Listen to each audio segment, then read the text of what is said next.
Welcome back to Candy's Classic Game Shrine, everyone. Today is the third day of the 12 games of Christmas.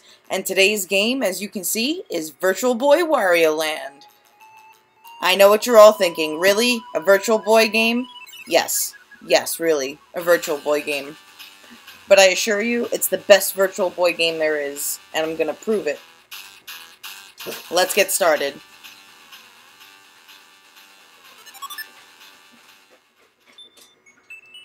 When you start the game, you're greeted with your Save Select screen.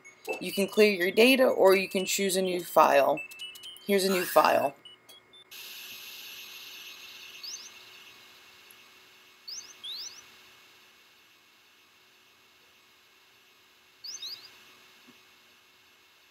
This is the story, by the way.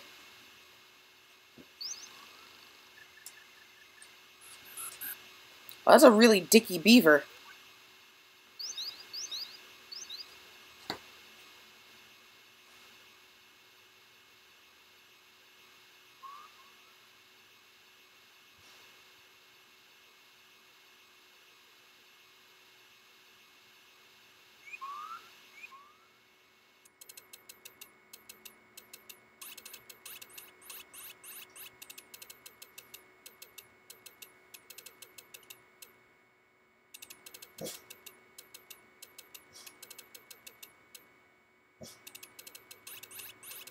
We all know Wario's about treasure, so I guess he's going to be on a treasure hunt to get all of the coins and all of these treasures here that these little guys just put into this vault. As you see, you still get your shoulder dash, which comes in handy quite a bit.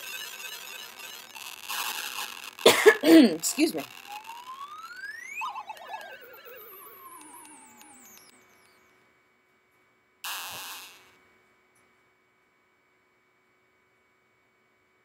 And here begins the game. When you first start off, it's kind of like a really blank and simple level to show you the 3D of the Virtual Boy and to kind of give you a grasp of controls before you start playing.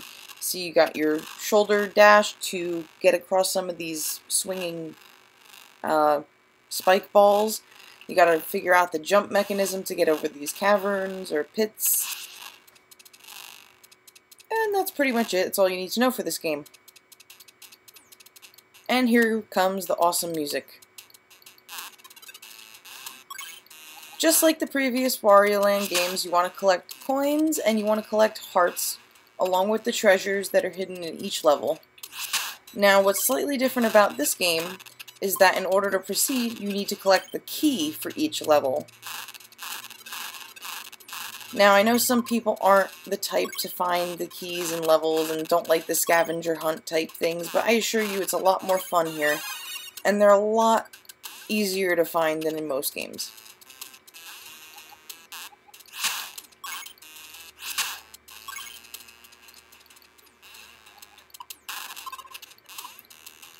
When you have the Viking hat, you can still do the belly flops or the butt drops.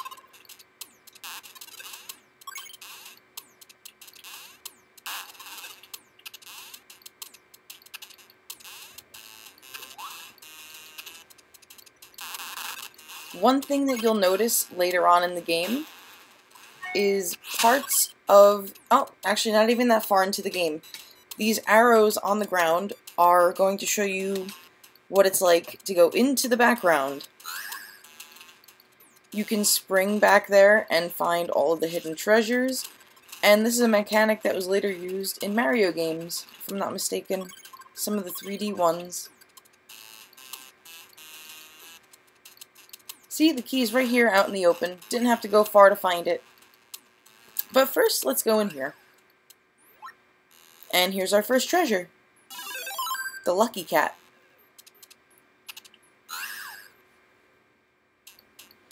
I wish there was a way that I could show you the 3D in this game because it's really fun. But unfortunately, short of getting a Virtual Boy yourself, there's really no way to see it. Some emulators allow for you to do the dual colors of the blue and red. I think if you have the glasses, then it might work. but I'm not 100% sure on that. But once you reach the end of the stage, you're going to find an elevator. This is where you put the key in. Wario gives his thumb up. You walk into the elevator and press up. This is what ends your stage. You can choose to go to either of the mini games at the end of the stage. They're very similar to the ones in the past. For the sake of this review, let me show you what they're like. I suck at them both, so forgive me. You choose your bet. We'll do, I guess, 300 coins, 100 coins, whatever. And you choose these arrows to just jump into the foreground and background without hitting any of the enemies.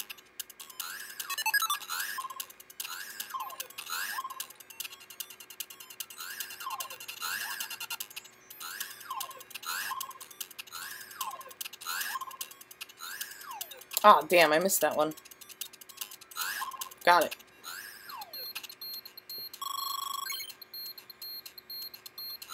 Not too bad. Once you're finished with the minigame, the door will be sealed, and you can either move on or go to the next one. We'll do this one for now. And this is basically like the water bucket game in the very first Wario Land, where you choose one, you either get coins or you either get something to smash on your head. And for me, I won, so I'm just going to take my wins and move on. Whoops. This here is where it tallies up your score. Your time shows you your map of how far you need to go. If you notice, I have a boss stage coming up in 2 stages, and there's a total of 14 stages in all, 13 treasures, and that's about it. Let's move on.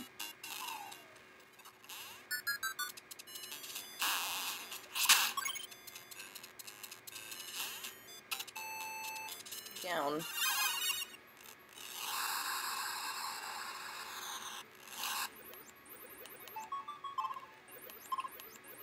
Alright everyone, this is our first boss battle.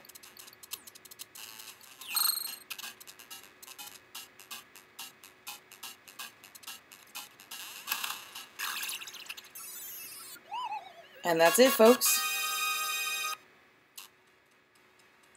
And this is the automatic pause that the Virtual Boy does to make sure that you don't kill yourself or your eyes. It's a lot like what the 3DS does today when it tells you to take a break in the middle of a game. So, the Virtual Boy is still alive, rather. Just not how it used to be. And I'm gonna keep it here. You guys got to see a really good portion of the game. I know this is a bit longer than my other reviews, but it's a fantastic game, and I really hope everybody that watches this goes out and plays it, or buys it, and I would love to hear everybody's experiences with this game in the comments below.